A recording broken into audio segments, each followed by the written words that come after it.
말씀으로 하루를 여는 복된 새벽, 하나님이 우리에게 주시는 귀한 말씀은 구약성경 출애굽기 34장 29절입니다. 온라인으로 독점하는 여러분도 다 함께 성경을 펴주시고 같이 말씀 속으로 들어가 보실까요? 모세가 그 증거의 두 판을 모세의 손에 들고 시내산에서 내려오니 그 산에서 내려올 때에 모세는 자기가 여호와와 말하였으므로 말미암아 얼굴 피부에 강체가 나나 깨닫지 못하였더라. 아멘. 성경을 읽어보면 하나님은 어떤 법칙과 원리를 가지고 우주를 창조하셨고 우주를 섭리하셨고 또 우주 역사를 운행해 가십니다. 하나님의 백성에게도 마찬가지로 훈련시킬 때 훈련의 매뉴얼이 있습니다. 훈련의 법칙이 있다는 것이죠. 그게 뭘까요? 약속의 땅 가나안에 들어가더라도 이 법칙을 너희가 지켜야 된다. 그 스탠다드를 제시하십니다. 그게 뭐죠? 그 땅의 주민들과는 언약을 맺지 마라. 동맹하지 말라는 거예요.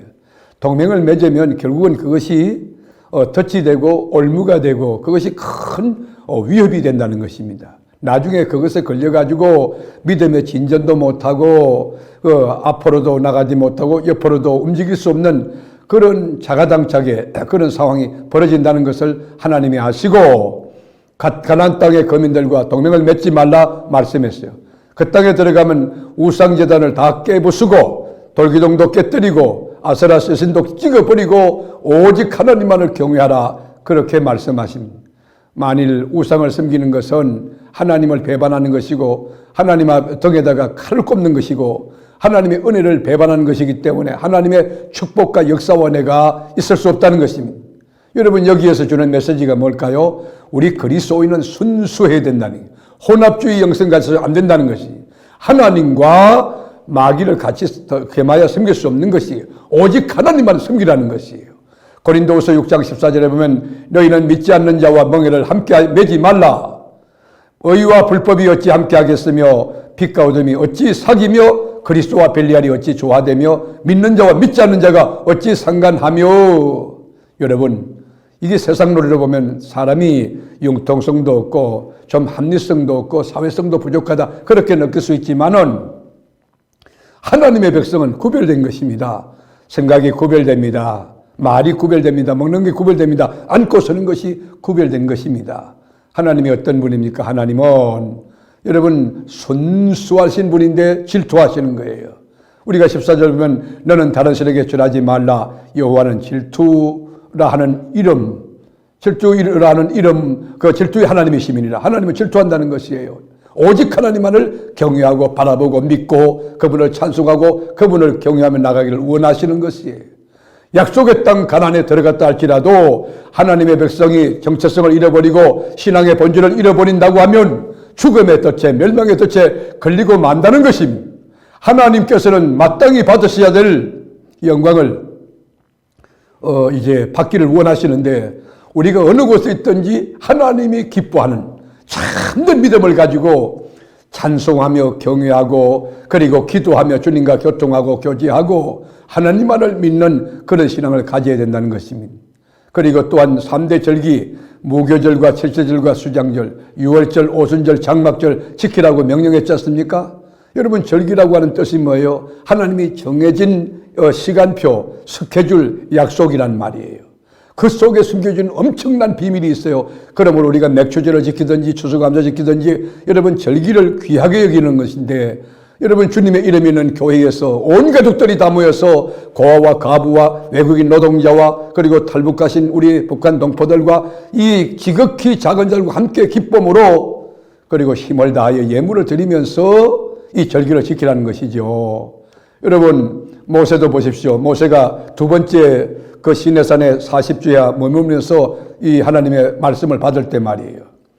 이 모세가 하나님과 40주야를 깊은 친교 속에 지날 때에 하나님의 영광이 임재하고 하나님의 역사가 나타나고 그러니까 모세의 얼굴이 빛이 났어요. 강체가 났어요.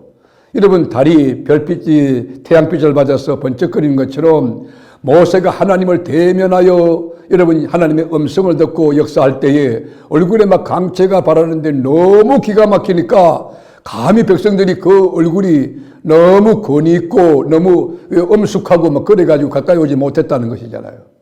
모세의 살결이 빛나고 얼굴에 광채가 번쩍번쩍 나고, 그리고 모세의 얼굴에서 반사되는 그것은 권위였어요. 그래서 모세가 얼굴을 뒤집었었어요. 하나님의 영광을 본 사람은 한순간도 하나님의 광채를 여러분 바라지 않을 수 없잖아요. 그렇게 하나님의 영광이 머무는 모세의 얼굴 속에서 빛이 막 광채가 비친 것이에요. 여러분, 그런 목사가 된다면 얼마나 좋을까요? 그런 장로님이 된다면 얼마나 좋을까요? 그런 근사님이 된다면 얼마나 좋을까요? 우리 교회 교우들은 이 은혜를 입어서 여러분의 얼굴만 봐도 은혜가 되고 하나님의 영광이 막 비춰지는 그런 은혜가 있기를 축원합니다. 바울은 고린도후서 3장 13절에서 일에 대해서 이렇게 해석합니다. 모세는 이스라엘 자손이 자기 얼굴의 광채가 사라져가는 것을 보지 못하게 하려고 그 얼굴에 수건을 뒤집어 썼다고 그렇게 말합니다. 여러분, 그러나 모세는 율법 시대지만 우리는 은혜 시대에 살고 있지 않습니까? 여러분, 우리는 성령 하나님이 우리 가운데 계심으로 성령의 빛을 받은 자로서 우리 안에서 성령의 역사함으로 이 성령의 빛이 퍼져나가는 것이 은혜 받은 하나님의 사람, 말씀이 있는 하나님의 사람으로서 우리 얼굴을 보면 하나님을 보는 것처럼 은혜가 넘치고 천국이 보여지고 또 의와 착함과 진실함이 느껴지고, 야, 저분 정말 귀하다, 그런 것 같이 여러분 신비한 그 은혜의 얼굴을 비출 수 있다는 것이죠. 모세가 하나님과 오랫동안 깊이 교제함으로 얼굴에 광채가 났습니다. 사랑하는 교우 여러분, 여러분 안에도 성령님이 계시고 말씀이 있고 하나님이 계시니 하나님과 깊은 교제하고 친교하는 동안 여러분 얼굴에 빛이 날 것입니다. 누구도 가까이 할 수 없는 그런 은혜로운 하나님의 사람이 될 수 있는 역사가 있을 겁니다. 여러분, 스데반 보십시오. 돌무더기 속에서 죽어가는 그 순간에도 얼굴에 광채를 잊지 않았습니다. 아버지 보좌 우편에 서신 우리 주님을 바라보았습니다. 얼굴에 광채가 났습니다. 얼마나 귀한 마지막 순간일까요? 여러분, 이런 목사가 될 수 있다면, 이런 장로님이 될 수 있다면, 이런 권사님이 될 수 있다면, 이런 목장장이 될 수 있다면 얼마나 귀한 것일까요? 사랑하는 교우 여러분, 여러분 얼굴에 빛이 비치고 있습니까? 모세가 시내스를 받은 하나님의 영광 때문에 비치는 광채가 여러분 얼굴에 빛나고 있습니까? 여러분 얼굴만 봐도 모든 분들이 은혜를 받고 감사하고 기뻐하고, 야, 진짜 장로님이다, 야, 진짜 권사님이다, 여러분 그렇게 존경하고 신뢰하고 따르고 있습니까?